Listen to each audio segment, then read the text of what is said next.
جب ہمیں کوئی چیز آفر کرتا ہے، مثلاً کہتا ہے کہ یہ دودھ ہے آپ کے لیے اور یہ بالکل خالص دودھ ہے، تو ہم کتنے خوش ہو جاتے ہیں. خالص دودھ، آج کے دور میں تو خالص دودھ بالکل ہی نایاب چیز ہو گئی ہے. اسی طرح جب کوئی کہتا ہے فلاں چیز بالکل خالص ہے، خالص دالیں ہیں، خالص فلاں ہے، خالص، تو ہمارے دل کی کیفیت ہی بدل جاتی ہے. یعنی ہم ہر چیز میں خالص چاہتے ہیں، خلوص چاہتے ہیں، محبت میں بھی خلوص چاہتے ہیں، تعلقات میں بھی خلوص چاہتے ہیں. لیکن کبھی ہم نے سوچا کہ اللہ سبحانہ تعالیٰ کے ساتھ ہمارا جو تعلق ہے، یا اللہ سبحانہ تعالیٰ کی جو عبادت ہم کرتے ہیں، یا اللہ سبحانہ تعالیٰ کی دین کی خدمت کا جو بھی کوئی کام کرتے ہیں، جو بھی ہمارے حصے میں آیا ہے، جیسا بھی کام آیا ہے، چاہے وہ تحقیق اور ریسرچ کا کام ہے، یا تعلیم کا کام ہے، یا پھر خدمت خلق کا کام ہے، یا تنظیم یعنی ایڈمنسٹریشن کا کام ہے، یا کسی بھی اور طریقے سے کسی بھی کام میں ہم جس کو ہم دین کے لیے اللہ کے لیے کرتے ہیں، تو کبھی ہم نے سوچا کہ وہ کتنا خالص ہے اور وہ کس درجے کا ہے اور وہ قابل قبول ہے یا نہیں اور کس درجے میں قبول ہوگا. تو آج میں تھوڑی سی بات اس موضوع پر کروں گی کہ ہمیں اپنے اعمال پہ کس طرح نظر رکھنی ہے اور کس طرح ہم نے ان کو مزید خالص بنانا ہے اور اس کے فائدے کیا ہیں. تو ہم سب سورۃ اخلاص کے نام سے واقف ہیں. قل هو اللہ احد اللہ الصمد لم یلد ولم یولد ولم یکن لہ کفوا احد، اور اس سورت کی فضیلت سے بھی واقف ہیں. کوئی نئی بات نہیں ہے ہمارے لیے، ہم سب جانتے ہیں. تو اس کی اتنی بڑی فضیلت کس بنا پر ہے؟ اخلاص ہی کی بنا پر ہے نا. تو جس طرح اللہ سبحانہ و تعالیٰ ایک ہے، قل هو اللہ احد، تو پھر جو کام یا جو عبادت اس کے لیے ہو وہ بھی بس صرف اس ایک اکیلے کے لیے ہونی چاہیے. اس کے ساتھ کسی اور کو ملانا نہیں چاہیے، کسی اور کو شریک نہیں کرنا چاہیے. تو اخلاص کا لفظی مطلب ہوتا ہے کسی چیز کو آمیزش سے چھانٹ کے الگ کر دینا، یعنی کسی دوسری چیز کی ملاوٹ سے بالکل الگ کر دینا اس کو. اور لغوی معنی اخلاص کے ہوتے ہیں پاک صاف ہونا اور خالص ہونا. یعنی ہمارا عمل جو ہے، جو ہم اللہ کے لیے کرتے ہیں، وہ ہر طرح کی آمیزش سے بالکل صاف ستھرا ہو، خالص ہو، پیور ہو. اور امام راغب اصفہانی جو ہیں، آپ لوگوں نے ان کا نام سنا ہوگا، مفردات القرآن کے نام سے قرآن مجید کی ڈکشنری ہے اور بہت ہی بہترین ڈکشنری ہے. ہر قرآن کے طالب علم کو اس سے واقفیت ہونی چاہیے.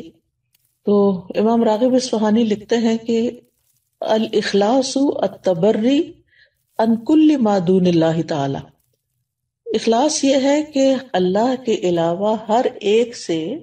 دل کو پاک کر لیا جائے. یعنی جب ہم اللہ کے لیے کوئی کام کرتے ہیں تو بس وہ صرف اللہ کے لیے ہو، کسی اور کے لیے نہ ہو. اس کے بارے میں کئی ایک اقوال ہیں، لیکن جیسے عز ابن عبد السلام کا قول ہے، وہ کہتے ہیں کہ اخلاص یہ ہے کہ انسان اطاعت کے کام کو اللہ اکیلے کے لیے خالص کرتے ہوئے انجام دے. کس طرح؟ وہ اس طرح کہ اس عمل کے ذریعے سے لوگوں سے اپنی تعظیم اور توقیر یعنی عزت کا ارادہ نہ کرے. یعنی کوئی اچھا کام کر کے پھر وہ لوگوں سے توقع نہ رکھے کہ اب چونکہ اس نے اچھا کام کر لیا ہے اس لیے سب اس کو عزت دیں. مثال کے طور پر اگر ایک ٹیچر ہے، میں اپنے آپ کو ہی لیتی ہوں کہ مجھے تعلیم دینے کے بعد، پڑھانے کے بعد، سکھانے کے بعد جن کو میں سکھا رہی ہوں ان سے یہ توقع نہیں رکھنی چاہیے کہ اب چونکہ میرا ان پہ احسان ہے لہٰذا یہ اس کا بدلہ کم از کم اس صورت میں تو ضرور دینا کہ یہ مجھے رسپیکٹ دیں. اور اگر وہ رسپیکٹ نہ دیں تو پھر مجھے بہت برا لگے اور میں ڈسہارٹ ہو جاؤں اور پھر میں اپنا کام چھوڑ دوں اور لوگوں سے بدظن ہو جاؤں اور پھر ان کے خلاف ادھر ادھر غیبت چغلی شروع کر دوں اور فرسٹریشن کا شکار ہو جاؤں. تو یہ سارا نتیجہ کس بات کا ہے کہ میرے اصل کام میں اخلاص ہی نہیں تھا. تبھی تو میں اس نتیجے پہ پہنچی، اس ہلاکت کے گڑھے میں، کہ فرسٹریشن کا شکار ہوئی. اور اس فرسٹریشن میں پڑھ کے پھر میں نے جس مقصد اور جس نیت اور جس جذبے اور جس بڑے بڑے ارادے کے ساتھ میں نکلی تھی وہ تو وہیں رہ گیا نا، وہ تو چلا گیا کہیں اور، ختم ہو گیا سب کچھ. پھر وہ کہتے ہیں کہ اور نہ کوئی دینی نفع حاصل کرنے کا مقصد ہو اور نہ کوئی دنیاوی نقصان دور کرنے کا ارادہ ہو. یعنی کچھ بھی اور نہ، ہر چیز ہٹا دی جائے سوائے اس کے کہ اللہ کی رضا سامنے ہو۔ اسی طرح یہ بھی کہا جاتا ہے کہ اخلاص کا صحیح مفہوم یہ ہے کہ انسان زندگی میں جو بھی عمل کرے اور جس سطح کی اور جس شکل کی بھی عبادت کرے، یعنی عبادت کی مختلف شکلیں ہیں نا، ایک تو نماز روزہ ہے یہ ہماری فارمل عبادت، اور ایک اس کے علاوہ جو ہے وہ جیسے امام ابن تیمیہ نے عبادت کی تعریف کی ہے نا کہ ہر قول اور ہر عمل جو ہے ظاہر ہو یا باطن ہو وہ اللہ کی تعظیم اور محبت کے ساتھ کیا جائے، یعنی جتنے بھی ہمارے ظاہری اعمال ہیں یا باطنی اعمال اگر وہ اللہ کے لیے کیے جا رہے ہیں تو ساری عبادت بن جاتے ہیں، اللہ کے بتائے ہوئے طریقے کے مطابق ہیں، اس کی رضا کے مطابق ہیں۔ تو بہرحال جتنی بھی عبادت کی شکلیں ہیں تو انسان کا دل اس عبادت اور عمل میں صرف اور صرف اس بات پہ مطمئن ہو کہ میں یہ عبادت صرف اللہ تعالیٰ کی رضا کے لیے کر رہا ہوں، اور اسی طرح انسان اپنے دل کو ہر طرح کے نفسانی ظاہری باطنی خواہشات سے پاک کرے، اور اپنی ساری حرکات سکنات اور ہمارے خیالات اور یہ جتنی بھی چیزیں ہیں ان سب میں صرف اللہ سبحانہ وتعالیٰ کی رضا مقصود ہو۔ یعنی ہم ایک ہاتھ بھی اٹھائیں، ہمارا مسکرانا بھی، ہمارا دیکھنا بھی، ہمارا چلنا پھرنا، یعنی جو ہی ہمارے ذہن میں یہ خیال آئے کہ فلاں مجھے دیکھ کے کہے گا واہ کیا اسمارٹ ہے یا کتنی ایکٹیو ہے یا کتنا، تو فوراً اس طرف سے توجہ ہٹا لی جائے۔ ایسا شخص لوگوں سے کتنا بے نیاز ہو جاتا ہے نا، لوگوں کی تعریف سے بے نیاز ہو جاتا ہے، لوگوں کی طرف سے پہنچنے والے فائدے کی توقع سے بے نیاز ہو جاتا ہے کہ یہ اس طرح میری قدر کرے گا اور اس طرح مجھے اپریشیٹ کرے گا۔ یعنی ایسا انسان سارے چنگلوں سے ایک طرح سے آزاد ہو جاتا ہے کیونکہ اس کی نظر صرف اللہ کی رضا پہ لگی ہوئی ہوتی ہے۔ اللہ سبحانہ وتعالیٰ نے قرآن مجید میں ہمیں حکم بھی دیا ہے سورۃ البینہ میں، وَمَا أُمِرُوا إِلَّا لِيَعْبُدُوا اللَّهَ مُخْلِصِينَ لَهُ الدِّينَ حُنَفَاءَ وَيُقِيمُوا الصَّلَاةَ وَيُؤْتُوا الزَّكَاةَ وَذَلِكَ دِينُ الْقَيِّمَةِ، اور انہیں اس کے سوا حکم نہیں دیا گیا کہ وہ اللہ کی عبادت کریں اس حال میں کہ اس کے لیے دین کو خالص کرنے والے ایک طرف ہونے والے ہوں، اور نماز قائم کریں اور زکوٰۃ دیں، اور یہی درست دین ہے، وَذَلِكَ دِينُ الْقَيِّمَةِ۔ اسی طرح اللہ سبحانہ وتعالیٰ صرف اس عمل کو قبول کرتے ہیں جو صرف اس کے لیے ہوتا ہے۔ نبی صلی اللہ علیہ وسلم فرماتے ہیں کہ اللہ تعالیٰ فرماتا ہے میں بہترین شریک ہوں، پس جس نے کسی کو میرے ساتھ شریک کیا تو وہ عمل اسی شریک کے لیے ہے، یعنی کسی اور کو اگر آپ اس میں شامل کر لیں گے تو وہ عمل اس کا ہو جائے گا، اللہ تعالیٰ کے لیے نہیں ہوگا۔ اے لوگوں اپنے اعمال کو اللہ کے لیے خالص کرو،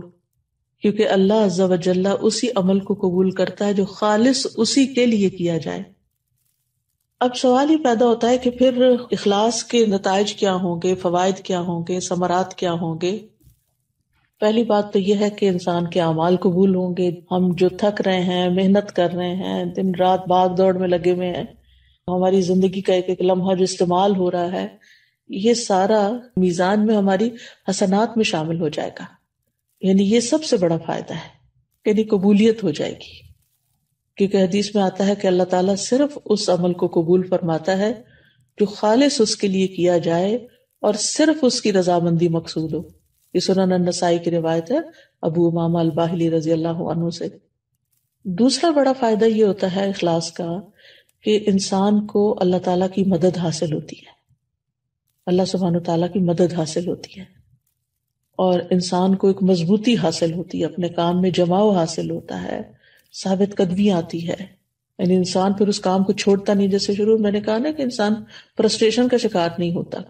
کہ میرا نہیں خیال مجھے یہ کام کرنا چاہیے کیونکہ کوئی مجھے نتائج نظر نہیں آ رہے، اس کے کوئی فائدہ نظر نہیں آ رہا۔ یہ جملے کتنے عام ہیں ہمارے روزمرہ کی گفتگو میں، حتیٰ کہ لوگ یہاں تک کہہ دیتے ہیں ابھی تک میں نے اتنا قرآن پڑھا ہے، دین پڑھا ہے، میرے عمل میں کوئی تبدیلی نہیں آئی تو میرا نہیں خیال کہ مجھے یہ کنٹینیو کرنا چاہیے۔ بعض اسٹوڈنٹس کہتے ہیں ہمیں یہ کورس کنٹینیو نہیں کرنا چاہیے کیونکہ ہم کچھ زیادہ تو فائدہ حاصل نہیں کر رہے۔ بھائی ایک ایفرٹ تو لگا رہے ہیں، ایک نیک کام میں ایفرٹ لگا رہے ہیں، اس کا فائدہ آپ کو دنیا میں ہی چاہیے اور لوگوں کو دکھانے کے لیے چاہیے کہ آپ بہت اچھے ہو چکے ہیں۔ اللہ کے ہاں اگر وہ قبول ہو رہا ہے اور جمع ہو رہا ہے تو وہی سب سے بڑا فائدہ ہے کہ آپ کا وقت فضول کاموں کی بجائے ایک اچھے کام میں استعمال ہو رہا ہے۔ تو اس طرح یہ ہے کہ انسان کے اندر ایک مضبوطی آتی ہے اور وہ نیک کاموں کو چھوڑتا نہیں ہے، اور جیسے پہلے بھی بات ہوئی کہ قبولیت آتی ہے، اور اللہ سبحانہ وتعالیٰ انما یتقبل اللہ من المتقین، تو جب قبول ہوتا ہے عمل تو پھر مدد بھی آتی ہے اللہ سبحانہ تعالیٰ کی. اچھا، تیسرا فائدہ کیا ہے؟ تیسرا فائدہ یہ ہے کہ انسان کا دل جو ہوتا ہے وہ بہت سی بیماریوں سے پاک ہو جاتا ہے. دل کے امراض کا علاج ہو جاتا ہے. یہ بالکل ایسے ہی ہے نا جیسے اگر کسی میلے برتن میں آپ صاف پانی ڈالنا شروع کر دیں تو وہ ڈالتے ڈالتے جو اس کا میل کچیل ساری دھل دھلا کے بالکل صاف پانی اس میں جا کے ٹھہر جائے گا. تو اسی طرح جب ہمارے اندر اخلاص آتا ہے، بار بار ہم اللہ سبحانہ تعالیٰ کے لیے اپنی نیت کو خالص کرتے ہیں تو وہ نیک کام جاری رکھتے ہیں، اور جتنا وہ جاری ہوتا ہے تو وہ جاری پانی کی طرح ہوتا ہے جو ہمارے دل کے اندر پھر جتنی بھی میل کچیل ہے اس کو باہر نکال دیتا ہے. تو دل کی بیماریاں، سب سے بڑی بیماری تو نفاق ہی ہے، اور نفاق اپوزٹ ہے اخلاص کا. پھر اسی طرح نفاق کی جو علامتیں ہیں اور دیگر جو برائیاں ہیں جیسے حسد ہے، کینہ ہے، بغض ہے، خیانت ہے، یہ ساری چیزیں. پھر اسی طرح یہ ہے کہ حدیث میں آتا ہے 3 چیزیں ایسی ہیں جن کی وجہ سے ایک مسلمان کا دل دھوکہ نہیں کھا سکتا، یعنی حسد یا کینہ نہیں رکھتا. ایک ہے کہ اللہ کے لیے خالص عمل کرنا، دوسرا ہے مسلمانوں کے ائمہ کے ساتھ خیر خواہی کرنا، یعنی اپنے لیڈرز کے ساتھ خیر خواہی کرنا، اور تیسرا مسلمانوں کی جماعت سے جڑ کے رہنا. بے شک دعا مانگنا ان کی حفاظت کرتا ہے، یعنی مسلمانوں کی دعا جو ہوتی ہے وہ ایک دوسرے کے لیے فائدہ مند ہوتی ہے. وَلُزُومُ جَمَاعَتِهِمْ فَإِنَّ الدَّعْوَةَ تُحِيطُ مِنْ وَرَائِهِمْ. میں دیکھتی ہوں واٹس ایپ کے گروپ میں، جس گروپ میں میں ہوں،